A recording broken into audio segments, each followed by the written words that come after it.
everybody. I'd like to call the meeting to order. It is 5 p.m. July 12th.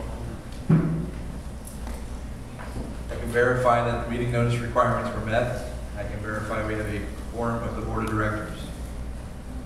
President for the Board, Dr. David Thomas, President. Vice President Oscar Suros. Vice President Roger Gifford. Secretary Cheryl Alula, and Treasurer Jackie. Approval of previous minutes, March 28, 2016. May I have a first motion to approve? Second. All those in favor? Motion passes unanimously. First order of business is voting and lake rules and regulations approval. May I have a motion for approval? May I have a second? It's open for discussion. Good afternoon. First, the board would like to thank, as well as the community, thank the Lake Committee members, Peter Reitz, Bill Flister, and Paul Moorhead, for all their effort and time spent to make the voting lake documents ours. The documents are geared to help promote voting and lake activities for all homeowners, while at the same time providing structure for all to live with. We also want to thank Roger Gifford on our board, who offered advice and attended many of their meetings. These documents are now going to be voted on, but we want everyone to remember that they can always be modified as needed going forward. And with that, I'll hand the microphone back to Any other board have discussion? Discussion from the audience? Yes, ma'am. I have a question. You mentioned that the voting rules will be voted on. Is this by the board or by the community as a whole? The question is how the voting rules will be voted on, and it is a vote by the board. Any other questions? I have a follow-up question. Yes. I appreciate the invitation from the board early on to the residents directly to provide feedback into the documents. I'd like to know how many people responded and what feedback was incorporated. Yeah, I don't know how many folks were here at the first meeting. At the first meeting, Peter Reitz chaired that meeting. There was a lot of comments from the members, residents. And then after taking those comments, we came up with a first or second draft, sent that out to all the residents to be reviewed and asked for more comments. We probably got maybe 10 comments, maybe, roughly, on the second round. And we tried to incorporate as many of those as we thought appropriate. The committee met numerous times, kept the board informed as to what the recommendations that that the committee was coming up with, and finally came up with this final document. Like Dave said, this is it's a document to get us started. It's trying to take into account safe voting, protect the community, and also to the enjoyment of the lakes, which is one of our biggest assets. So we're recommending, the committee is recommending that the board approve it as is, and then down the road, if anybody has comments or suggestions or says, geez, why don't we do this, or let's include this, or let's take this out, it's open to be reviewed again. Any other questions, comments from the audience? Yes, ma'am. I'd like to know whether we would be able to, in a transparent way, reveal which specific comments were incorporated, which themes came out of the feedback that were incorporated into the voting rules. We could do that, but I think it would be so difficult for you to understand because there was so many give and takes, so many back and forth. I mean, there was pages of comments from some residents, and we took some of the comments out of that and combined it with others. We looked at other communities' documents, Miramar's specifically. We had an attorney, Peter Reitz was an attorney in our community, was the chair of the committee. He was looking at it from a legal standpoint. He had people in his office helping us rewrite it. So there was so many comments and so much back and forth that if we sent out all the red line copies, you'd have, hundreds of pages. And so we had to make decisions on our own based on what we felt was the best going forward. Any other? Hey, is this being recorded? Yes. Any other? Okay. We've had a first and a second motion. All those in favor? Motion passes unanimously. The voting and lake rules regulations are approved. I need a motion to open for discussion invisible fences and leash restrictions. I have a first from Cheryl, a second. It is now open for discussion.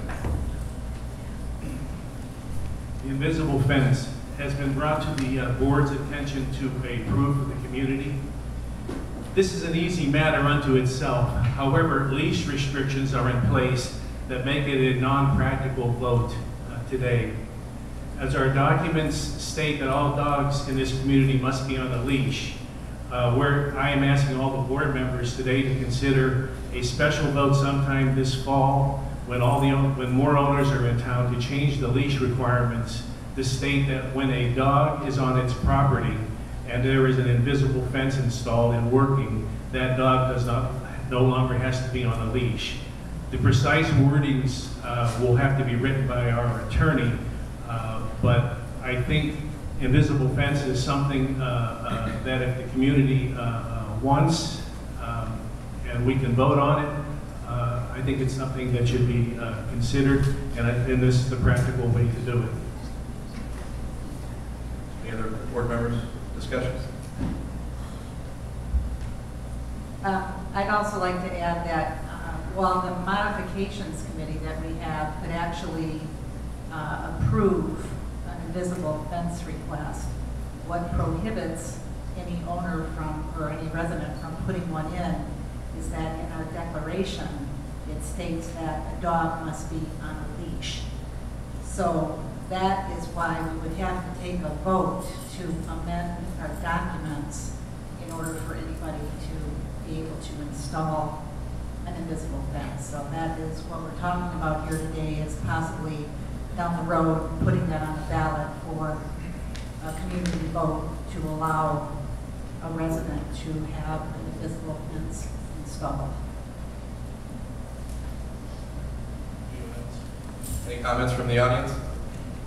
Sir? Why does this have to wait till fall? Why does it have to wait till fall is a question. Mainly because it has to be a member vote. So we have to hit quorum, we have to do adequate notification, we have to have the attorney draft up the amendment to the governing documents.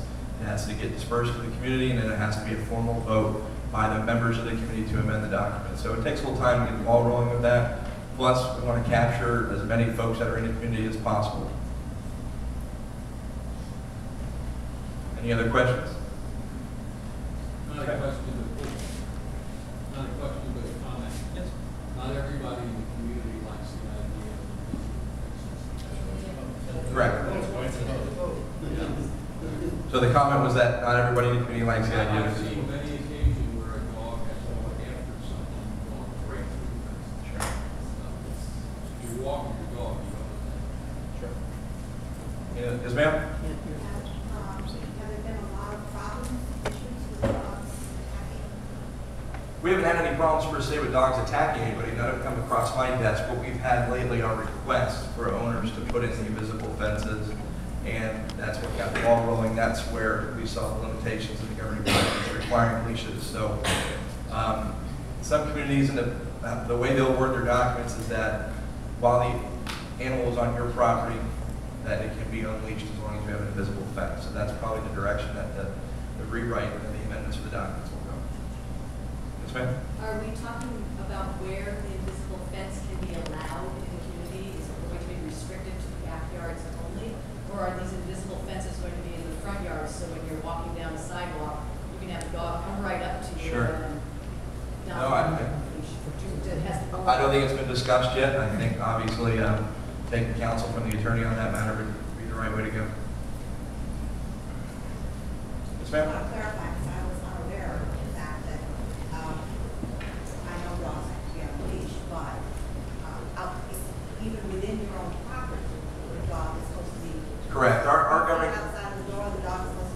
Right. Our governing documents actually don't stipulate that it can be unleashed if it's on your property. It does not state that, so that's why we need to clarify this. But does it state that it must be leashed? Yes, it's a simple sentence that says dog must be leashed.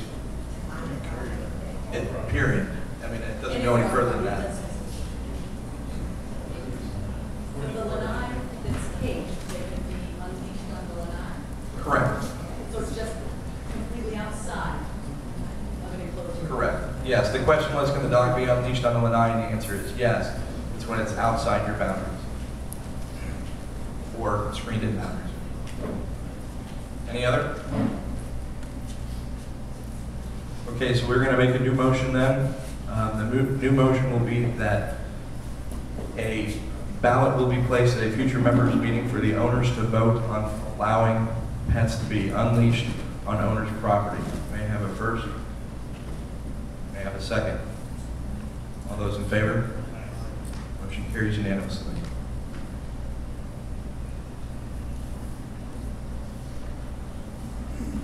Approval for rewrite of community documents. May I have a motion from the board for approval to allow the attorney to rewrite the community governing documents? May I have a second? It's now open for discussion. Concerning our documents, they have matured and now have become ours to some extent. There are multiple areas in there where the writing is not clear and items that no longer pertain to us, such as neighborhood representatives as an example. Because of that, we're asking the board to rewrite the documents so that items that no longer belong in there can be taken out, they can be more streamlined and more easy for homeowners to interpret. We've had a cost analysis done by our attorney, and he stated it would be in the $3,000 range to do such a rewrite. This is well within our budget because we have $60,000 allocated to attorney costs, so it would not be an additional cost to anybody. Once they're rewritten, we do have to let you know there has to be a special vote to approve them as our documents because we can no longer use the lined items. Any board members? One of my pet projects, I guess, being on the board is to get our documents in a fashion that everybody can sit down and understand them. That we can sit here and somebody can say, what's the rule on pets? What's the rule on if I want to add a third car garage? Or what's the rule if I want to paint my house or whatever? And right now, the board's all discussing the documents we inherited from Pulte were, basically they were written to protect Pulte. Now, Hold on, up here now.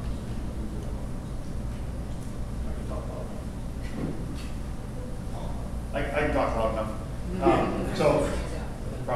So my goal as a board member was to try to get documents written in a format and in a fashion that were so simple that any one of us could sit down and read it and we could all agree that, yes, that's what it says. Right now, three of us could read it and we come up with three different opinions of what it says about any given item. We've gotten documents in the past from some other communities, Village Walk and a couple of others, and those documents are in plain layman's English. They may have different rules or requirements than we have that we may want or not want, but they're in plain English. And that's my suggestion is instead of spending $3,000 to write these so that they're basically the same but clarified, is to redo them. Don't necessarily change the meaning, but to rewrite them in plain English. And I think they thought maybe that might be $30,000. Is that fair? No, wasn't that much. He never did give us a quote. That's the rewriting. It's a plain English. Okay, Plus the hourly rate. but that's rewriting, not legally. That's rewriting. I'm totally in favor of that. Sorry, I thought he was just going to rewrite it. No. Any comments? Yes. I just had a question. The other communities that have clear documents that are easy to understand, did a lawyer write those? Correct, yes. An attorney did draft it. Thank you. Yes. So, I think it's fantastic that we get these rewritten and we own them for our community, 300%. My question slash concern is if we've got 3 different people reading it and it's meaning 3 different things to each of them, or a different thing to each of them, who's rewriting this and what meaning are we going to take? I think what Roger's referring to is 3 different owners are reading it a certain way. We're always going with what our attorney, how he interprets it. So he's going to interpret it and write it in clear language so that we can understand the intent of the meeting. Or so it's, I just want to make sure, because it can be a little confusing when you read some of these statements in there. Like the dog thing, there's actually 2 different things that need to be fixed before we can allow a dog into an invisible fence. We also have to take care of the verbiage about fences that specifically says no fences. Correct. So there's, so the attorney's going to make all these changes, not somebody from our community. No. And not without people. We're not going to ask anybody to advise or anything, we're just going strictly with. If he needs advice, he'll call that. Any other? Sir? Yeah. I'm getting a little confused. Are we talking about integrating the changes into the existing documents? Or are we talking about rewriting other parts of the document? Right, so it's kind of a combination of both. What we're doing is we're taking all the changed amendments to the documents throughout the years, combining them into the government documents. We're going to be removing all the strike-through items as well too, so it's no longer messing up the pages. As well, we're going to take any section that has legalese that is a little confusing and doesn't make a lot of sense and make it into clear, concise, easy for everybody to understand. Nothing's getting changed as far as a rule, nothing's getting changed as far as a process. It's going to get reworded in a way so everybody can understand. The reason I'm raising this is if you just do an integration, that's fine. You just pay for it and get it. If you start changing words, even if you don't believe you're changing meaning, it's got to be open to the community. Correct. So that'll be the second part of this, is that the board will make a motion now to give the attorney the authority to move forward with redrafting, and then it's still going to have to come to the members to adopt it. The members are still going to have to adopt this revised version of how it's been changed and the verbiage and all that stuff. Any other? Yes, sir, in the back. Has there been problems up to this time where people have come to you and said, I read it today, and if so, how often? And are we going to, I just heard $30,000, I heard $3,000. Have we reached a budget level for what the amount of money we're going to spend? Yes, I have confirmation from the attorney that what we're trying to accomplish is a $3,000 number. We even mentioned the specific community that we liked and how they did it. He knew that number right off the top of his head, but he's the one that actually did that community as well too. I've read those things many times. The question I have is, how many times has it become a problem in this community over the last couple of years? I have not heard of it being a problem. Sort of information about that. For my own office, it's definitely coming, folks just clearly not understanding sections because it seems redundant or it seems contradictory in nature in different sections. I'm sure the board has other examples as well too. My question is, has there been a problem in doing something that's Yes. nice? Yes. Can you give us examples of problems, please? Modification applications, the committee forming of that, how everything is supposed to be governed under those guidelines. We've had how our budget meetings are supposed to be handled. Those are confusing because the way it's written in one section, the way it's written in another section. We have redundancy all over the place with neighborhoods.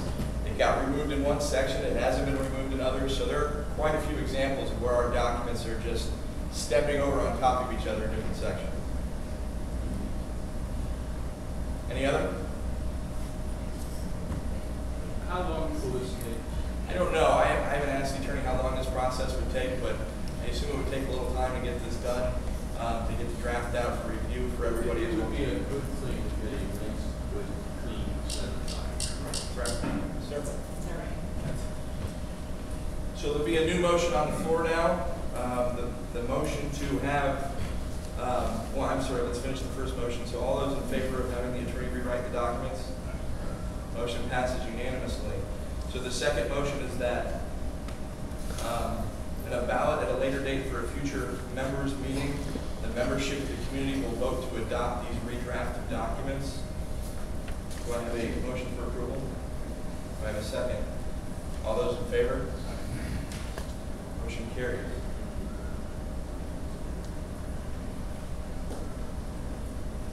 We need a motion from the board so we can have discussion on boat storage expansion and dog park. May I have a first? May I have a second? Motion is open for discussion.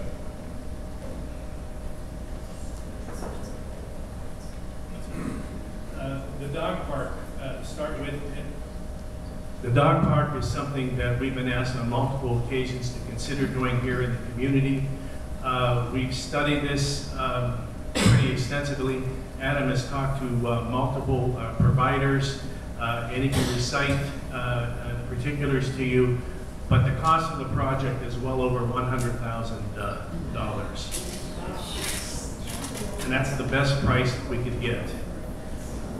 Because of that cost, it is the opinion of this person, myself, this is relating strictly to the dog park, $100,000. Because of this, it is my opinion that if we're going to do a special vote somewhere in the future, that this again be left up to the community to be included if we do a leash vote. I think this is much too much money to allocate unless we knew exactly how many people were for doing something like this. So that's my comments. Anyone else? Any from the audience, yes, ma'am? Yes, now, I'm just curious to know, that's a pretty expensive dog park. I've read quite a few, and it involves a fence and a gate, and maybe a few hydrants and things of that nature.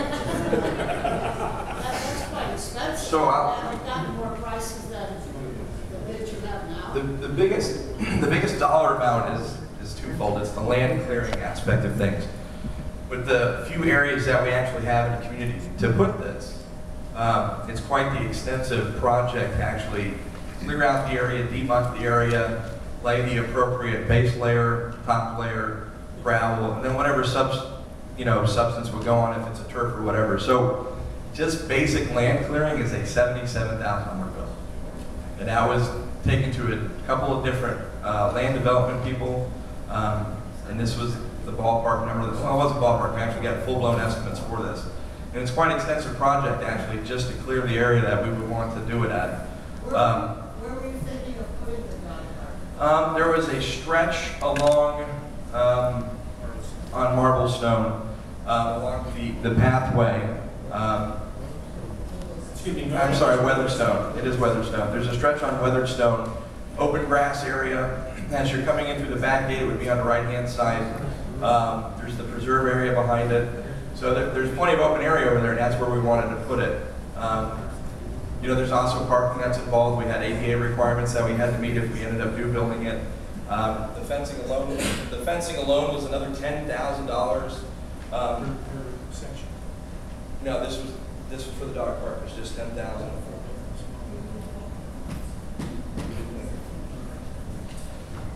The dog play apparatuses, I didn't even get a number because we don't even have a layout of the dog park, but there's a cost involved.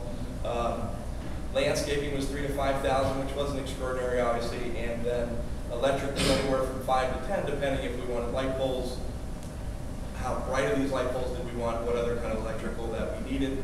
Did we want this a swipe card system, so only our owners have access to it? So the cost just kept growing and growing and growing, because when you add it all up, that's how we got to the $100,000. Any other? Sure.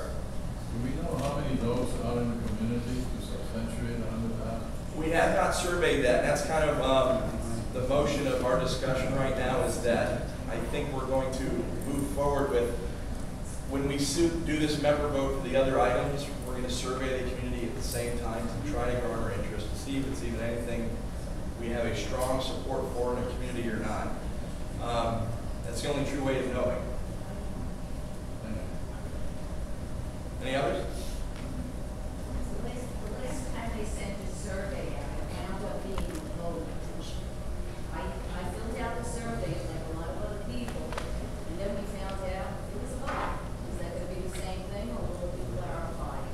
As survey would be a survey in nature. It wouldn't bind the board one way or the other to make a decision, but you know, they're asking for input because they want to know what the majority of the community thinks. I can't speak on behalf of the board besides that statement. The last time there was a survey, the survey was done so that the board would have an idea of how the community felt, and then the vote was a board vote. So it was not a homeowner vote that told us, but we took a majority, we watched how the people voted on the survey, and that led us to our decision on how to vote for the project that you're seeing being built. So you did not vote, you gave us a survey, we did the vote. I think going forward, it's a good way for the board to get feedback from the community and the residents as to what needs and what things do they want the board and the community to take on, you know, whether it's a dog park or anything else that the community wants. Elaine? Can we get information on like different levels of, like if you had the swipe card and everything, that would be the whole 100,000. Are there like different levels where it wouldn't include necessarily everything that you talked about? The two items that you can't avoid are the land clearing and the fence. So that right there in a nutshell is about $90,000. So everything, you know, don't get me wrong, it does add up, but between the fencing that would be required for 2 separate dog pens for small dogs, little dogs, the border fence so you can get in safely without any other dogs running out, that's a $10,000. That's not with even permitting. That was just strictly a cost of labor and material charge. The other thing, sure, I mean, dog play apparatuses could be kept very simple, which could keep the cost down, or they could be elaborate. So, I mean, I do understand your point. I just, well, it's not a big driver of this number right now. Then What's that? it would make a whole lot of difference. Okay. Any others? Sir? You, Mr. Vernon, sorry. If you're looking over my shoulder, I just have 2 comments. Yes. Number one, you got to have a key card system if you're going to have this, because there are as many dogs in Heritage Bay Vista as there are in Florida. Okay? And they'd be all over everywhere. Second issue, the one that's probably more important, is going to have the attorney look at all of the potential liability issues. I think our insurance costs Sure, and will be in that, you know, that 100,000 is Right. a lot. And to be fair, that has not been a cost that's been considered. That has not been looked at. Yes, ma'am. You also need parking. We did factor some of that number into the land clearing because there are ADA requirements. We had to have handicap parking. I think we had to have at least 2 spots. And I also think if people see a survey, everyone is going to vote for a dog park, unbeknownst to the cost. So will that leave it up to the board to say, gee, everybody wants a dog park? No, I think this survey will include numbers. It'll make give everybody a truth in spending, if you will. The last thing we're going to talk about is the boat storage under the same motion here. And we are in need of some more boat storage as per the request that Adam receives constantly. To do adequate boat storage, we're talking about another $100,000 plus. We feel we should table this item for a future meeting and have a further prerequisite study being done by Adam in his office to see how many homeowners actually are interested in putting their boat on this property, knowing that it's going to cost approximately $1,000 a year plus or minus to put their boat there. If he gets adequate numbers and can fill the spots and the payback is worth it, then it's an investment that may be worth it for the community, and at that time he'll bring it back to the community for further discussion. The potential for that would be in the triangular space between us and Heritage Bay on Siesta. It would be burned up. We've already had it looked at. It would be burned up. You'd never know anything is there between the berm and the landscaping. It would just look like a wooded area, so no boats would be seen from the street. So it could adequately be done. Yes, sir. Just as a off my head kind of idea, there's a mean, there's a huge parking lot that nobody uses. Where? You have a 10-slip asphalt area that is technically supposed to be for daily use only. Which nobody uses. In season, it gets used. I mean, in season, And not all 10. correct, but we're talking a boat parking area that would accommodate up to 30 additional trailer spots, and then a handful of other wave runner trailer spots versus maybe we get another 7 to 10 out of the asphalt area. So, I mean, I understand your point, I just, You know, I mean, it's available. I mean, if somebody wants to rent something, they don't have to actually park their trailer in that spot, but if they pay the storage fee, you can park them in the parking lot. We can collect the revenue there. That'll pay for a new place later.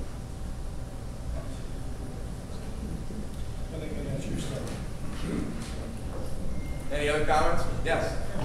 There's currently no parking overnight in that lot. Pardon? There's no parking overnight in that lot that you're referring to. That's what I'm saying. They can read Well, they would build the Burnboat Pier so the residents on that street won't see the boats, because we don't want to be looking at the boats all night. Having said that, I would ask or urge the board to move forward quickly with their decision on the boat storage at the other site, in view of the fact that there are numerous residents around the development who are currently parking their cars out in front of their coach homes because they have their jet skis in their garages, and it makes it difficult for anyone on any of the other boards in the coach homes to enforce their rules.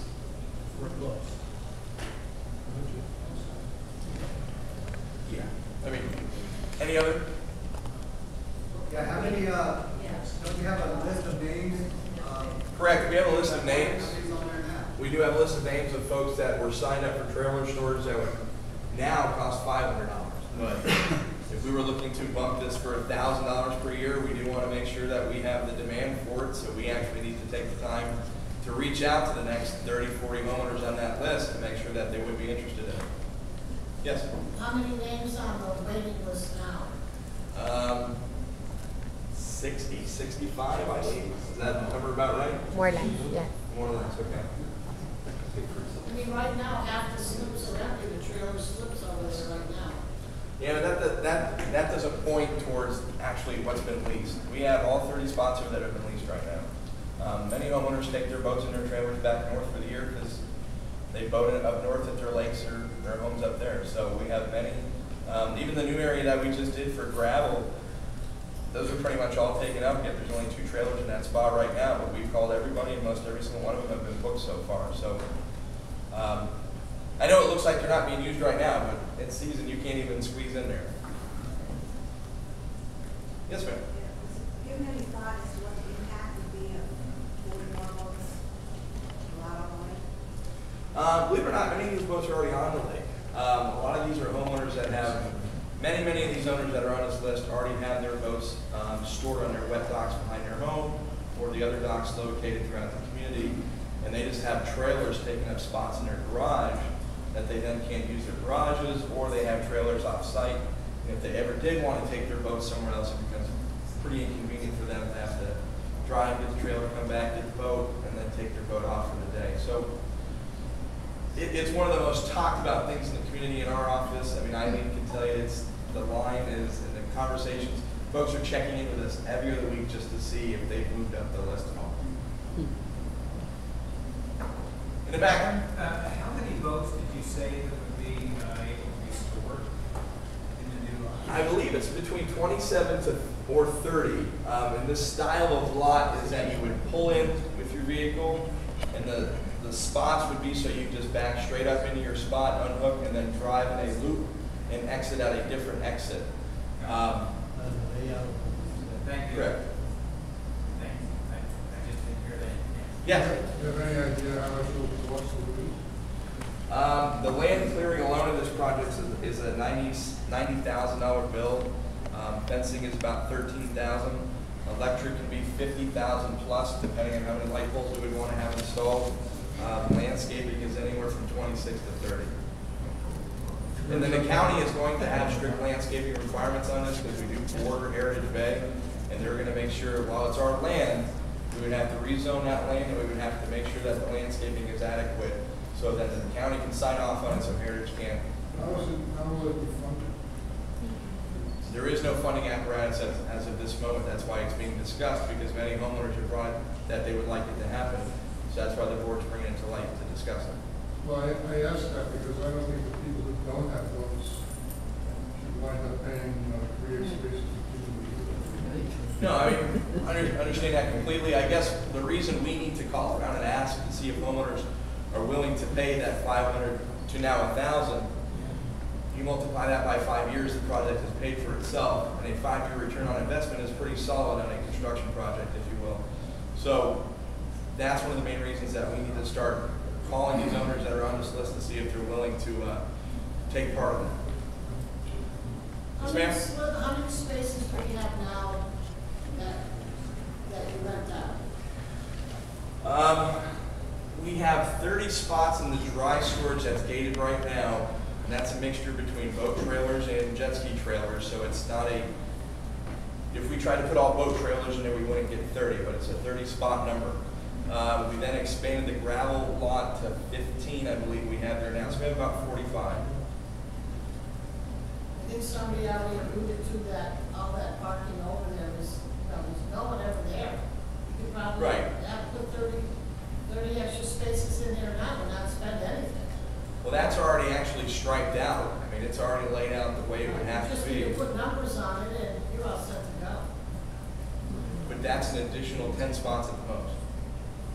And you would definitely have to keep a couple open for homeowners that need to get their boats in the water, park their trailers, drive their boats to their house, and then you don't want it just sitting there in the ramp, if you will, so nobody else can have access to the water. When you have the back gate, the one towards Boulder Lake, and you have that huge circle circumference, which is big enough to turn any boat and pickup truck in that area with a few extra spots too.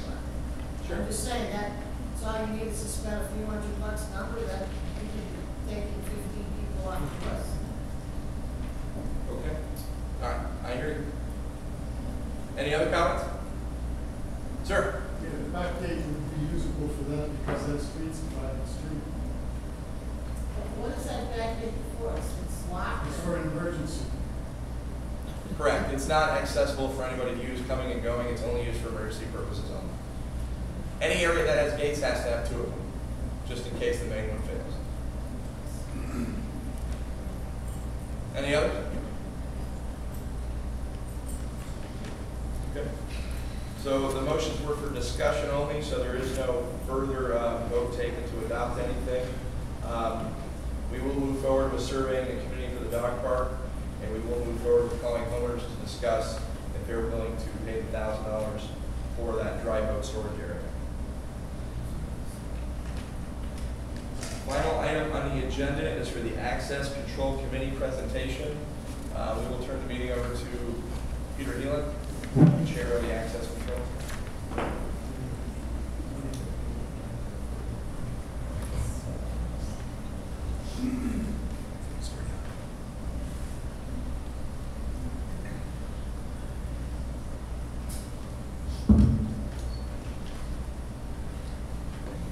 Hi, neighbors. Hi, neighbors. Good.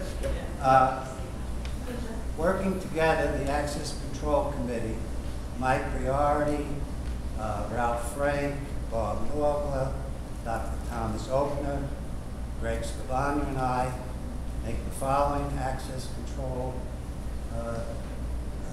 recommendations for board approval.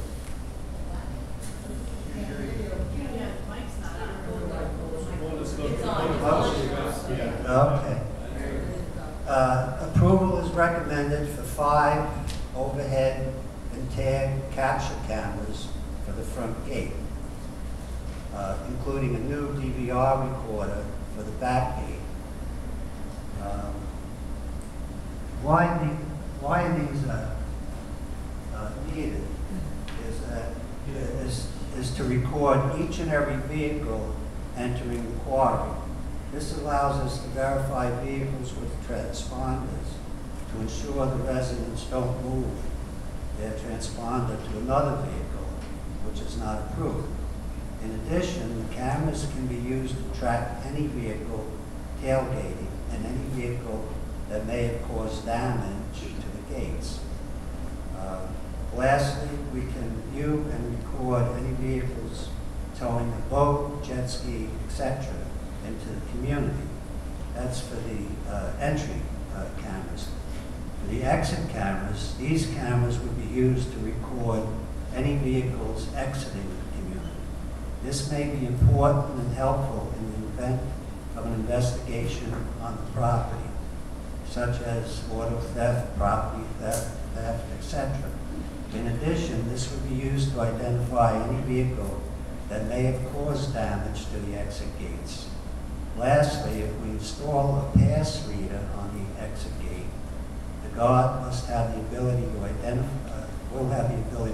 to identify a truck or car that may have difficulty exiting.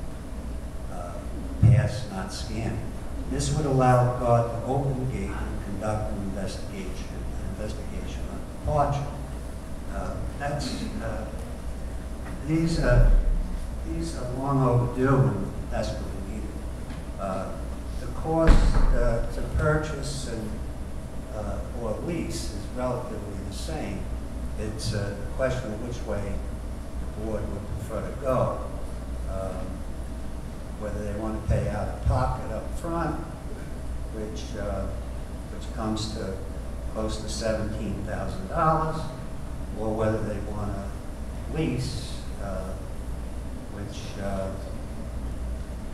comes also close to $17,000, but it would be over the life of the lease, 3 years.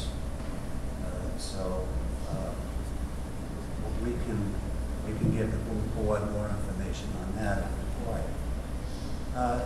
Secondly, you'll all be happy to know that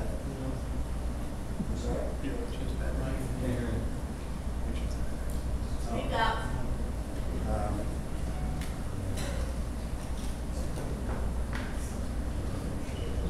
Well,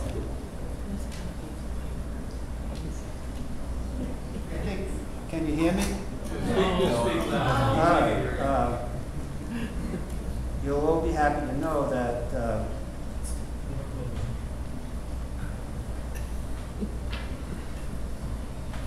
in order to control vehicles entering and exiting the quarry by way of Heritage Bay, our president has met with their president, and they are in agreement in putting a gate between the two properties. We've been after this for the community.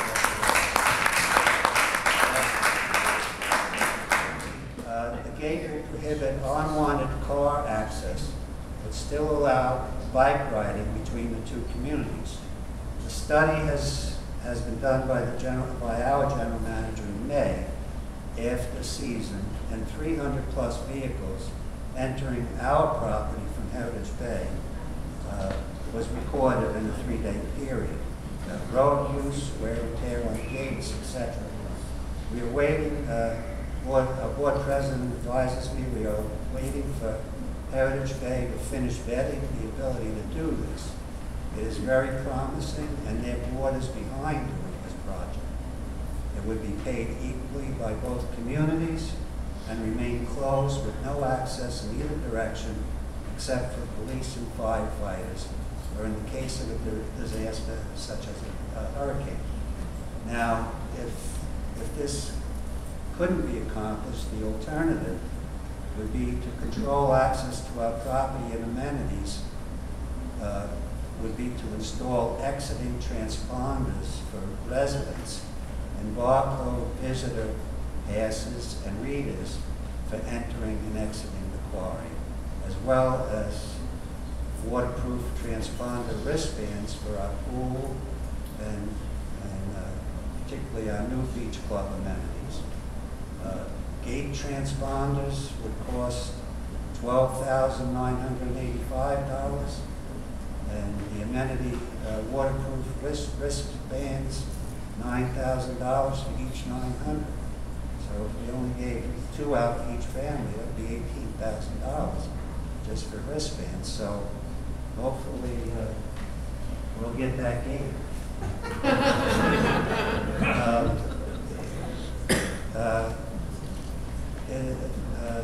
Thirdly, it is recommended that the back gate be for homeowners only. This will free up another person to provide more in-season rover services. This can be done with double swing arms at the access entrance to prevent tailgating. So we would discontinue visitors and contractors from using that gate. The cost would be $26,000 to reconfigure the back gate. And the good news is we would save $84,210 in annual security service man-hours. So the money would be there. Now, lastly, for communications, mobile security personnel need reliable and flexible communications with the main security gate. Presently, we use a cell phone setup, and this is not adequate to the security task.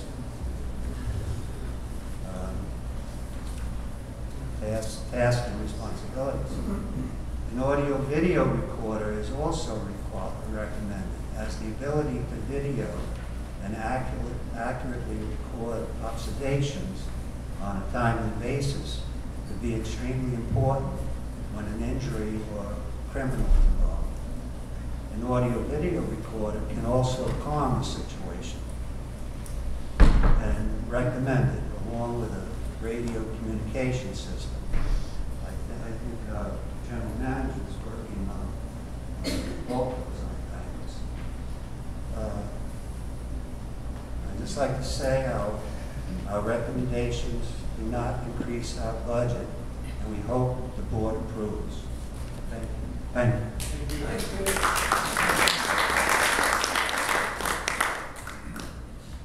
Sir. The cameras that are up in the front gate that monitor the pools are not on 24 hours a day. They haven't been on 24 hours a day, and there is no reason why they shouldn't be on 24 hours a day. Blackpool had an incident the day before yesterday where there was an elderly man who was upset with the women and children who were swimming in his lap because his pool was closed. And to the point where he was so upset, they were worried he was going to have a heart attack or get violent. Those cameras were paid for. They're in there. They should be on 24 hours a day and monitored by the front gate guards 24 hours a The day. cameras are on 24 hours a day. Let me clear that up. They're not off. They are not being monitored. I can let Peter answer that because it is something that the committee had discussed long before I started about having those cameras not being on during the daytime while the pool's in use. Well, basically we had concerns for everybody's privacy. There is no expectation of privacy in an open public swimming pool. That's bizarre. Okay, well, take it under advisement. Thank you. Sure. Richard. Is your presentation going to go online? Yep. Yes. It'll be on, it's recorded. Okay, thank you. Could you put it also as an email broadcast with his recommendations? We'll do that as well. Will the South Shore extension gates, will it be incorporated in the cameras also? Just had an accident, one of the gates was destroyed just the other day. Do you mean the back gate? Yeah, back or front gate, so there may be cameras in the South Shore, will be incorporated. Clement, no, as of right now, it's no. No. Sir. Couple of things. First, about 5 years ago, we had a board meeting, membership meeting here, and a rep from Pulte said he can't get a back gate. They won't let him. If we could get approval for a back gate, Pulte would pay for it. So I just stick that in the back of your mind. That is passed because when I brought that to Heritage Bay 2 years ago, Heritage Bay turned us down flatly. It was a different board. It was a different president. No. This is Pulte. I understand. I took it to them. Pulte has taken that off the table. Okay. Next point, you talked about saving $84,000 or $86,000 in security costs. Right. I didn't understand what you were saying. Well, You're not talking by about closing trying to the back system gate, up. by closing the back gate to visitors and contractors, and only, it only be for use by homeowners, we would not have to man it anymore, and that would be the annual savings. Why would we want to do that? All the people that live on the north or the west end of the property, they use that for their. Your transponder is still working. No, for their guests, I said. They use that for their guests. We, for a long time, didn't have that gate man. We finally got that gate man. Now you're talking about taking it away again. Well, that was the judgment of the Access Control Committee that Okay, would well, be I'd more. like you to rethink that. I'd like you to rethink that. We thought. Again, we could do- remembering that not everybody lives in the middle, or the north, or the south part of the quarry. I understand, but all these other improvements are sorely needed. And unless we increase the budget, this is the best way to Well, go. then, we ought to look at increasing the budget. No, I'm serious, because one of the things that helps protect the back part, and I've argued for years we should have 24 hours, 7-day-a-week coverage back there, is the fact that we do have a person. A person is more protective than a wall, a fence, or a camera. With that money, we would like to add more daytime community patrols in season, and that's a worthwhile. Well, again, Peter, those of us who live in an area where I there live isn't a back there fence myself, and and are I here would. 52 weeks a year, would like to have more summer and winter at night. Take another advice. Yeah. Take another Yeah. advice. All right. Any others? Sir? A lot of cameras create a lot of video screens, although I know that you can rotate between cameras. I think it's been shown, I don't have numbers, I think it's been shown that a security person who has other duties, checking people in, and if we close the back gate contractors, there's going to be a lot more people coming in the front gate. I think you've got to be prepared that this videotape and the screens are going to be for an after the fact event. I mean, they're not going to see things happening as much as when something happens, they can review the tapes, so to say. And be sure you avoid real-time review because it takes forever to review a tape on a real-time basis. My point being that carefully assess what you think you're going to get out of the cameras as opposed to what you will have done. The back, yes, sir? Yeah, Peter, what kind of gate are you planning to put up in Heritage Bay? Is it something they can run through and be I prepared?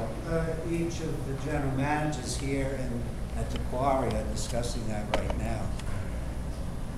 We seem to be repairing Chip, it wouldn't be a breakaway arm.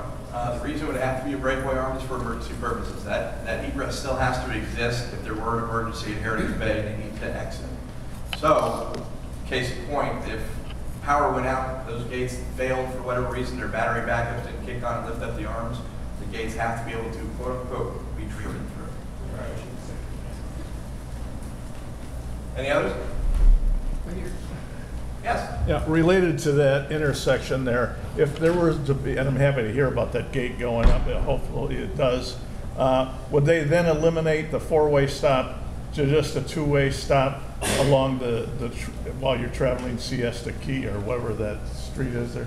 I don't know if, I'm not qualified to answer that question. Okay, I mean, the people that live on the south and west side of the quarry, they don't travel that route.